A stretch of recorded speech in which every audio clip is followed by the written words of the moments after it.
कालाधन वापस लाने की बात करने वाली एनडीए सरकार के हाथ अब तक खाली हैं। इस मुद्दे पर हमारे साथ बातचीत करने के लिए मौजूद हैं मोहम्मद अहमद, जमात इस्लामी हिंद के सेक्रेटरी हैं। सर, ये बताइए कि जिस तरह से कालेधन की बात एनडीए सरकार ने कही थी चुनावों के दौरान कि वो जल्द से जल्द वापस लेके आएगी, पर अब तक कुछ नहीं हुआ है। यही मुद्दा अब पार्लियामेंट में भी इशू बना हुआ है।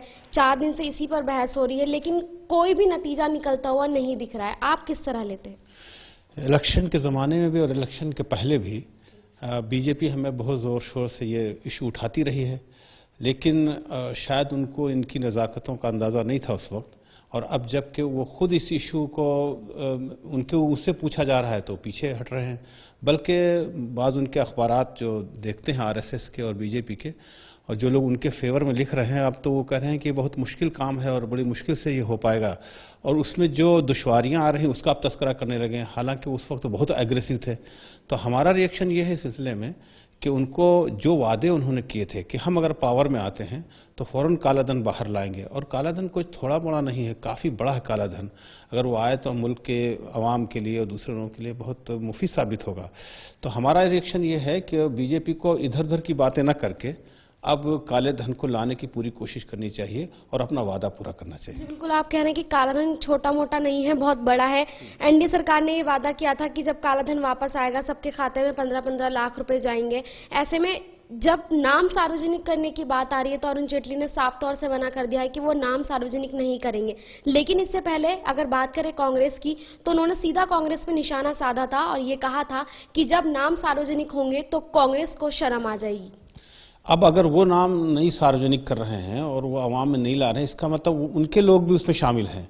तो अब तो ये पूरे देश को मालूम होना चाहिए कि वाकई वो धन किसका है।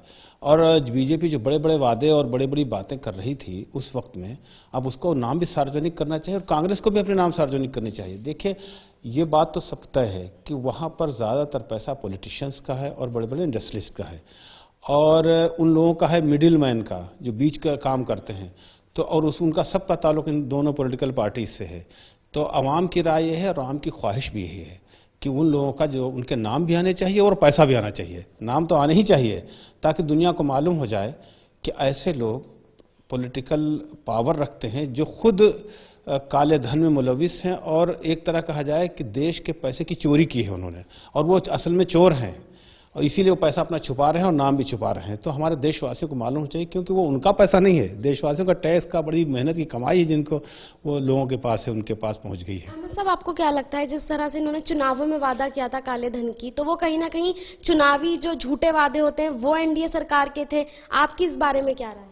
देखिए, एक वादा नहीं किया, बहुत सारे वादे बीजेपी ने वो किए थे और कांग्रेस वो मुतालबा कर रही थी।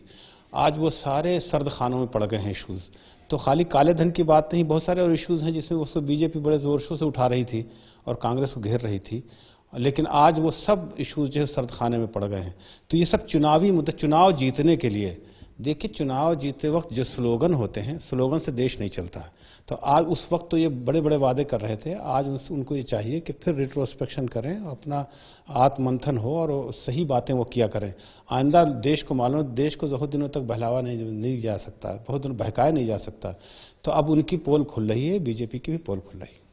बहुत बहुत शुक्रिया हमसे बात करने के लिए। थे हमारे साथ मोहम्मद अहमद साहब, जिनका साफ तौर से कहना है कि जिस तरह से चुनावों के दौरान एनडीए ने झूठे वादे किए थे वो अब कहीं ना कहीं नाकाम होते हुए नजर आ रहे हैं। कैमरा पर्सन हरीश के साथ शगुफी खान, मुंसिफ टीवी, दिल्ली।